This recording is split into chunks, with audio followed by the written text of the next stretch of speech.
દર્શક મિત્રો, આજે સાગબારાના પાડી ગામે અમે આવ્યા છે. કાકરપાડા પાડી ગામ. આમાં સાગબારાના અંતરિયાળ વિસ્તારના ગામો લાગે છે, જ્યાં રસ્તાનું કામ છે અને અમારી ટીમને ટેલિફોનિક સંપર્ક અહીંયાના યુવાઓ દ્વારા કરવામાં આવ્યો હતો. ત્યારે અમે સ્થળ ચકાસણી માટે અમે પહોંચી ગયા છે. ત્યારે અહીંયા વડીલો સાથે પણ મુલાકાત કરી. જે વડીલોનો શું કહેવું છે એમના સાથે આપણે વાતચીત કરીશું. પહેલાં તો આ રસ્તો જે ચાલે છે બાંધકામ, તમને શું લાગે છે, કેવું છે કામનું? કામ તો હમણાં તો બરાબર ચાલતું નથી. જેવી રીતે 3 વર્ષથી આ રસ્તાનું કામ ચાલે છે, પણ કામમાં કોઈ ફેરફાર થયો નથી. ટુકડે ટુકડે ચાલે છે અને વરસાદમાં ધોવાઈ જાય છે, પછી બનાવે છે, અને આ રસ્તાનું કામ બરાબર ચાલતું નથી. આ રસ્તાનું કામ બરાબર નહીં ચાલતું, એના માટે તમે ગ્રામજનો મળીને કોઈને રજૂઆત કરેલી છે તંત્રને? એ તો પંચાયતમાં, ગ્રામસભામાં બધામાં રજૂઆત કરેલી છે. તો તમને શું જવાબ શું આપવામાં આવ્યો? જવાબ તો એ જે રસ્તો બને છે એમાં જે કંઈ તાલુકાવાઈ કે પછી કેન્દ્ર સરકારનું જે કંઈ ચાલે છે એમાં બધું કૌભાંડી રીતે કામ ચાલુ છે. બરાબર કામ ચાલતું નથી અને ટુકડે ટુકડે બને છે, વરસાદમાં ધોવાઈ જાય છે.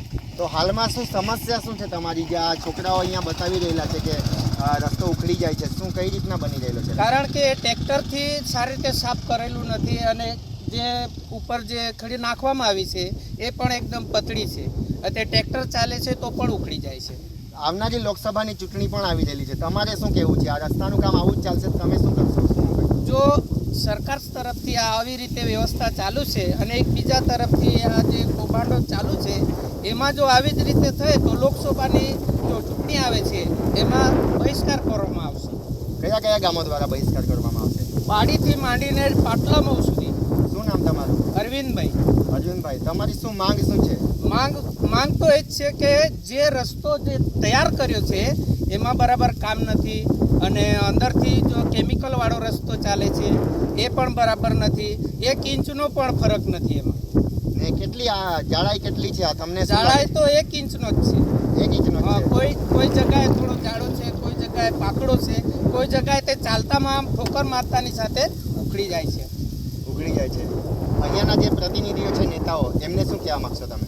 અમે તો એ જ કહેવા માંગીએ છીએ કે તમે જે પ્રતિનિધિ છે એ અહીંયા આવીને ઊભા રહીને કામ કરાવી જાય. કેમ કે તમે તેમને વોટ આપો છો. અમે વોટ આપીએ છીએ તેનો તો કંઈ માહિતગાર થવું જોઈએ, અહીંયા આવીને ઊભા રહેવું જોઈએ. તો ઊભા રહી છે કે કેમ તમારે? અહીંયા તો કોઈ હજુ સુધી દેખાવામાં નહીં આવ્યો. સરપંચ કે પછી આગળથી જે કંઈ હોદ્દેદાર છે એ લોકો અહીંયા હજુ સુધી આવ્યા નથી. 3 વર્ષથી રસ્તો ચાલુ છે. કોણ છે જિલ્લા પંચાયતના સદસ્ય? કોણ છે? શું નામ છે જિલ્લા પંચાયતના સદસ્યનું નામ? તાલુકા પંચાયતના સદસ્યનું નામ? ચૂંટાયેલા પ્રતિનિધિ કોણ છે તાલુકામાં? તાલુકામાં તો ચૂંટાયેલા પ્રતિનિધિ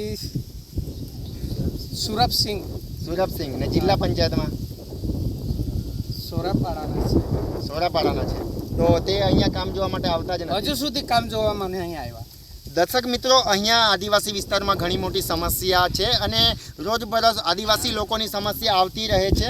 અહીંયા જે આ વડીલ છે એમની સાથે અમે વાતચીત કરી તો એમણે જણાવ્યું કે અહીંયાના જે નેતાઓ છે તે પણ જોવામાં નથી આવતા અને આ રોડમાં જે 8 કિલોમીટરનો રસ્તો છે એમાં ભારે ભ્રષ્ટાચાર અને ગોબાચારી ચાલી રહી હોય એવો ગામ લોકોનો એવો ભારે આક્ષેપ છે.